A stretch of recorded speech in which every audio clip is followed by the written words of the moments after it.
Rabbana hab lana min azwajina wa zurriyyatina qurrata a'yun waj'alna lil muttaqina imama. That's doa kerap kali saya baca juga. After that, all that sequence pertama puji Allah, selawat atas Nabi, dan kesihatan yang minta. Allahumma inna nas'aluka afwa wal afiyah, keampunan juga kesihatan.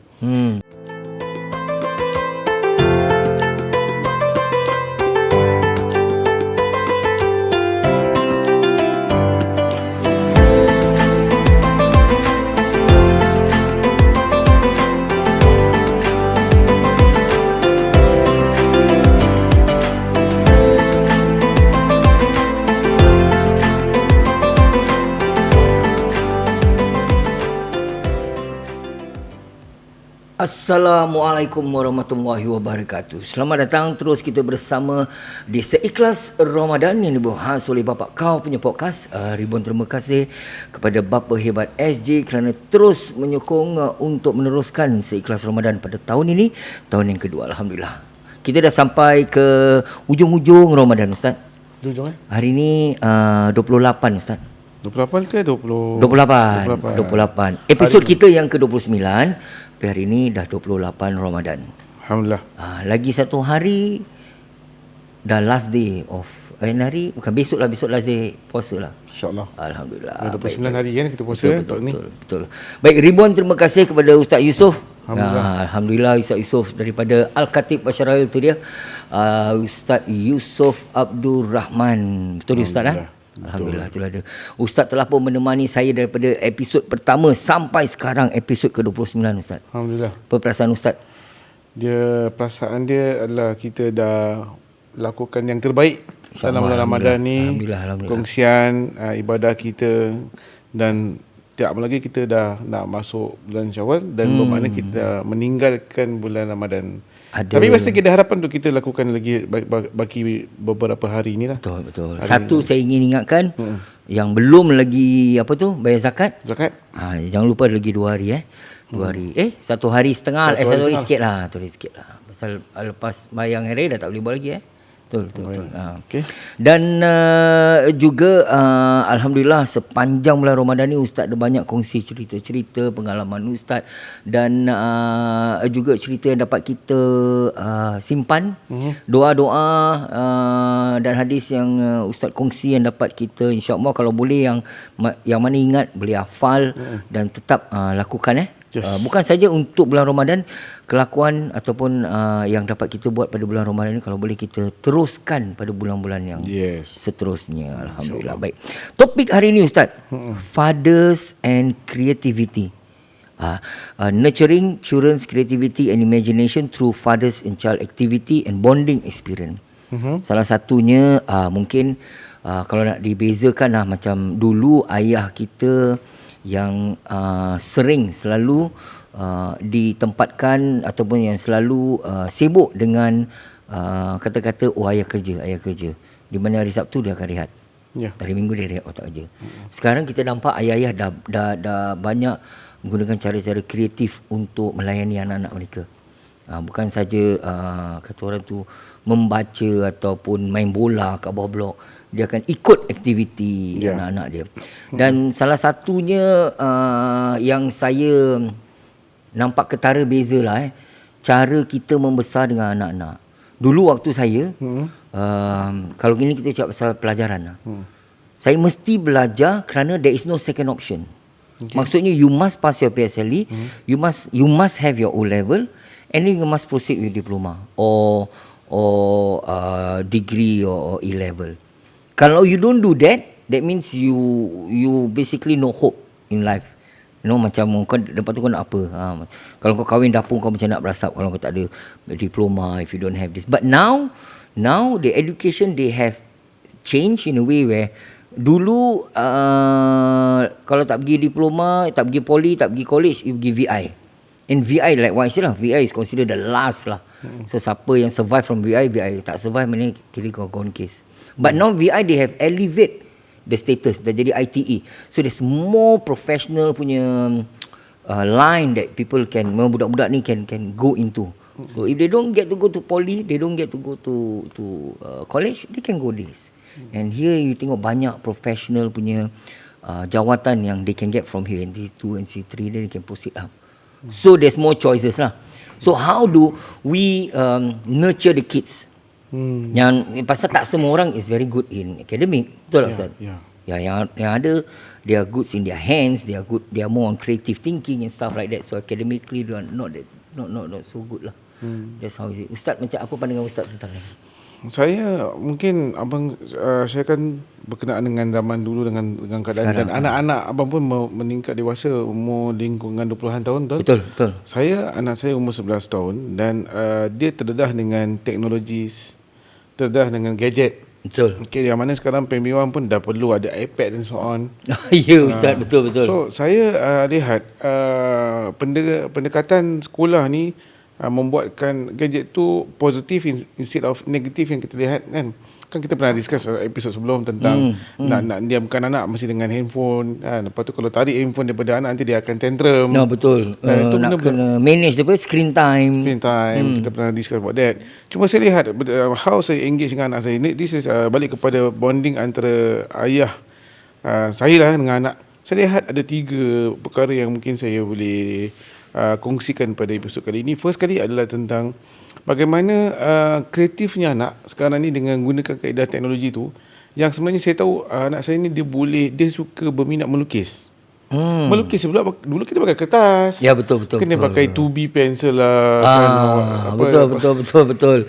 Kertas tak cukup, kita conteng kat yang lain dah mengamuk orang tua ni. Ya, ni pun jadi kau conteng kau ni. Betul. But the creative way of they expresskan orang punya orang kata tu kebolehan melalui iPad tu, actually barat they utilize teknologi tu dengan creatively how they create dia punya imagination.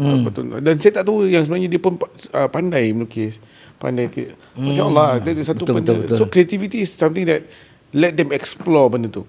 Keduanya lah, apabila datang ke pembelajaran pula, saya kadang-kadang mereka mengatakan saya tak tahu dan saya akan cakap dengan mereka, okay, you do, lepas tu you learn from the mistake.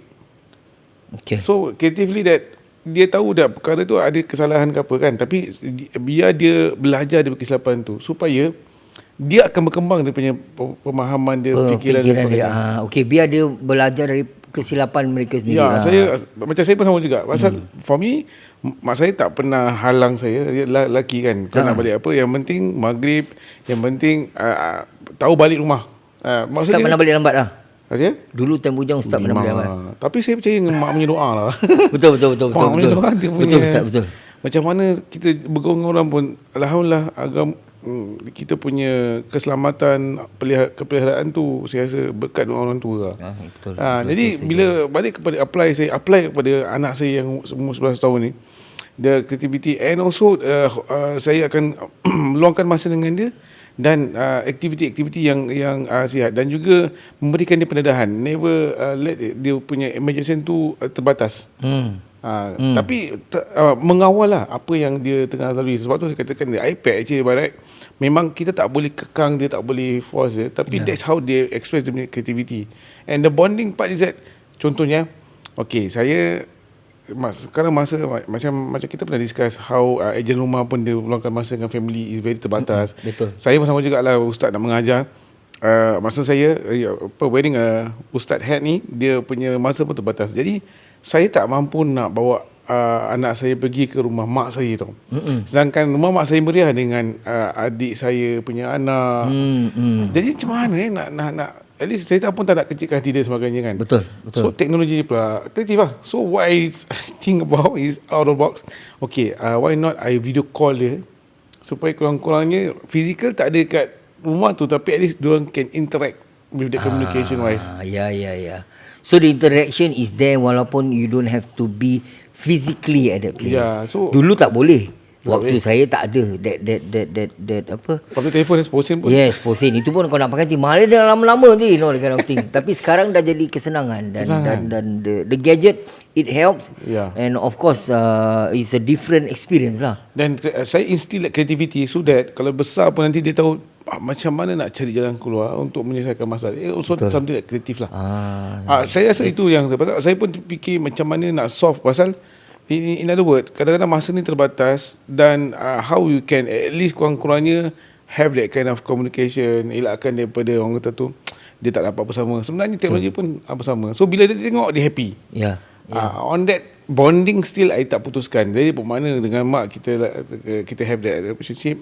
Dengan anak walaupun dekat rumah, they feel happy that they can see, they can nampak, observe what happen through the technology. So I think that saya instill that creativity that I do together dengan dia lah. Correct, So dengan handphone, dengan dan let dia buat kesalahan. Tapi belajar kesilapan lah. Dan seterusnya adalah dengan dia punya kreativiti, apa yang dia ada gadget tu, dia make use properly and positively instead of negative lah. Alhamdulillah. Itu yang saya bertepatan dengan apa yang kita kongsikan pada episod kali ini. Cakap pasal anak Ustaz Yes, saya. ada tak memang kita setiap kali kita solat kita mengakhiri dengan doa yang terbaik lah. Ada tak Ustaz, memang ibu selalu di-emphasizekan lah. Ibu selalu doa supaya dapat anak-anak mereka cerdik, anak-anak mereka menjadi anak yang soleh, sopan santun lah, apa semua. Sebagai ayah, ada tak doa yang Ustaz boleh kongsi? Saya I think dia ada template yang always saya baca, dan saya tengok apa yang diajar di guru saya di sekolah madrasah Junaid dulu dan sebagainya. Susunan doa always dimulakan dengan hamdalah. Dia akan come to that part yang abang kata tentang doa seorang ayah kan. Doa ni mesti ada dia punya protokol dia punya susunan dia. Pertama sekali kita kena puji Allah. Second ni kita kena selawat atas Nabi. The third one adalah kesihatan. Seterusnya adalah dengan kita minta Allah memberikan zuriat dan juga pasangan yang menyejuk mata. Rabbana hab lana min azwajina wa zurriyyatina qurrata a'yun waj'alna lil muttaqina imama. That's doa. Kerap kali saya baca juga. After that, all that sequence pertama puji Allah, selawat atas Nabi, dan kesihatan yang minta. Allahumma inna nas'aluka afwa wal afiyah, keampunan juga kesihatan. Kesihatan is very expensive sih. Yes. Why I say like that? It's priceless lah. Priceless, and so bila masuk hospital memang expensive. Betul. Expensive lah. Betul. Dan kita nak kita punya pasangan, kita punya zuriat ni dalam keadaan menyejuk mata kita. Tak nak nanti si dia anak usup ni tak boleh harap lah, malukan bapak dia. So kalau macam itu kan tak nak. So the doa is main peranan. Macam mana orang tu kita doakan untuk kita, begitu juga kita nak doakan sebagai ayah. Walaupun ayah punya kekuatan compare to ibu lagi kuat lah doanya.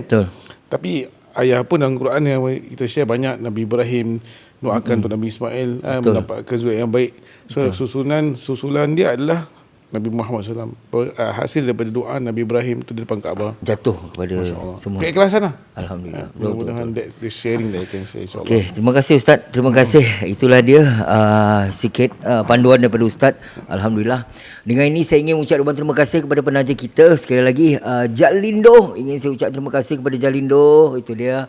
Pilihan anda, amanah kami. Anda boleh telefoni mereka di 9248-2596. Paling jago 9248-2596. Mereka, kalau anda ada pengiriman barang untuk Indonesia atau dari Indonesia ke Singapura, anda boleh menelefoni mereka. Paling jago Jalindo. Terima kasih. Dan masih bersama saya menemani kami di sini ialah teman kita, rakan hartanah setia Adda. Itu dia, Nur dan Haidir. 81184828 81184828. Apa khabar Nur dan Haidir? Alhamdulillah. Korang main muka ceria sikit Dia dah makin hujung dah puasa, makin ceria sikit dah. Banyak muka orang ceria. Sekejap lagi kita buka Baik, tadi saya ada berbual dengan Ustaz pasal creativity, how they nurture ayah, anak dengan cara bijak, nurturing the children. Now aku tak nak pressure korang lah, tanya how you nurture your children lah kan. Cuma boleh tak kongsi sikit, ada tak pengalaman korang semasa menjalankan beli jual hartanah ke rumah? Ada tak perkara yang pelik-pelik ataupun perkara-perkara yang mungkin boleh kongsi dan kita dapat pelajari dari situ? Actually banyak lah, tapi maybe we like to share yang where we work together. Okay. There's one case yang dekat Sembawang. We actually bila we got this call from this client lah, dia nak jual rumah dia. So bila kita pergi kita buat the presentation for him semua, the house need to be sold at about 700 and above actually tu, because dia baru kena retrench semua. So dia nak bayar habis rumah dia lagi satu, dia nak downgrade.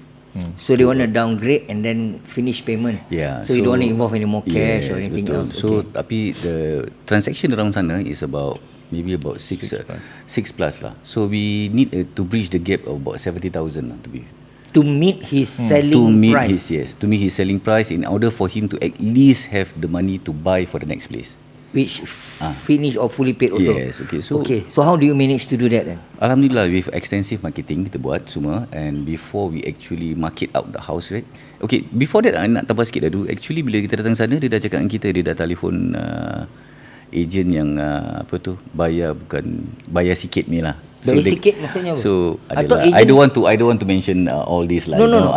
Okay. Some people ada take 2,000, ada orang 199. Ni semua very sensitive topic. So there is agent who take just a number of amount, not the percentage. Betul. So whatever they do is just this amount. Yes. So dia dah tanya dia ingat nak cut cost semua. So dia bilang kita, dia dah panggil ni semua. Bila dia kata orang ni kirakan dia bilang orang ni dia punya kesusahan. Dia kata kenapa dia nak kena buat gini semua. Correct. This guy just bilang dia tak payah jual, duduk sudah. Itu je. Because it's a hard to do kind of a thing lah. It's a hard kind to bridge that. So at the end of the day, we took up the case. Okay. Kita buat yang semampu terbaik. Okay. With our advertising, we push it out forward semua. Okay. And then berkat Allah Ta'ala, amin, dengan berkat doa semua, Alhamdulillah, we managed to sell the house on the very first day. On the first day? On the very first day. With all the efforts that you're putting in the marketing, and you managed to sell it on the first day at the price that he is okay, he is dengan cukup untuk dia beli rumah dia lagi safe satu, safe enough, bayar habis, InsyaAllah ada duit sikit untuk buat renovation semua. Alhamdulillah. All this pun because of the power of networking. Because we work together, we work with the agent. Right. So the agent, so they have their own buyers. So before we betul-betul push out dia punya ni kan, the advertisement of that, right? We among the agents, we spread out the news that we have this unit that have to sell at this much. And you tell them why lah. The reason why you want to do selling this price. I mean honestly, between you guys and agent lah, you don't just push the price up just because you want to make a profit. Bila kita market tu rumah, right, when we are there, when we try, you need to sell the house. That's why bila orang datang, you need to sell. Sometimes bila ada yang what I say, right, yang orang ambil murah-murah ni semua, agent is not there. So diorang suruh orang dia sendiri. Macam okay, if I were to ask you Adi, you jual kereta lah, you ada kedai kereta, tapi bila nak jual kereta, you ambil consignment kereta lah. Tapi bila nak jual, you kata kau jual sendiri kita kau. Macam mana, how you don't have that expertise to say whatever that is good, what is itu. So all this how you want to manage the buyers punya expectation lah, to sell how you want to property. explain about the house. Kadang-kadang this is your house, you know better, tapi how do you want to explain to them about the surrounding, right, the list of the flat, apa kebaikannya rumah tu semua, then whatever is it yang facing semua, you know, right. It needs years of expertise to be frank. So kalau if I can summarize it, basically it's not just about buying and selling. Your experience pretty much will tell you with your network of agents, to spread the words around, and how you can actually sell it at a certain price. It's not just about selling it lah. Yeah lah, we want it to be smooth transaction, you see, because sometimes ada juga case we nampak macam senang. Straightforward lah. Kan. Along the way sekali ada something cock up kan. But this is where you guys agent come in, because you foresee that to happen. While normal people dia ingatkan just beli, jual, agree, sign, go lah. Betul lah. But these kind of cases are most satisfying for us lah, where we can actually see that we are helping, because you're making difference. We're making a difference. Wow, itu dia kata-kata daripada rakan hartanah setia anda. Betul lah? Betul. Itu dia Nol dengan Adi. Terima kasih. Mereka dalam antara mereka berdua berpengalaman lebih daripada 30 tahun untuk mengendalikan hartanah anda. Kalau anda ada nak tanya ataupun soalan bagaimana anda boleh menjual atau membeli rumah, anda boleh terus telefoni mereka 8118 4828 8118 4828. Hafal. Baik, sampai di sini saja kita di dalam Seikhlas Ramadan kali ini. Esok kita ketemu lagi, esok hari terakhir kita berpuasa. Jadi jangan ke mana-mana, terus bersama saya di sini. Hari ini sama-sama kita nikmati juadah untuk berbuka sebentar nanti. Akhir kata saya di sini, Assalamualaikum warahmatullahi wabarakatuh. Selamat berbuka puasa.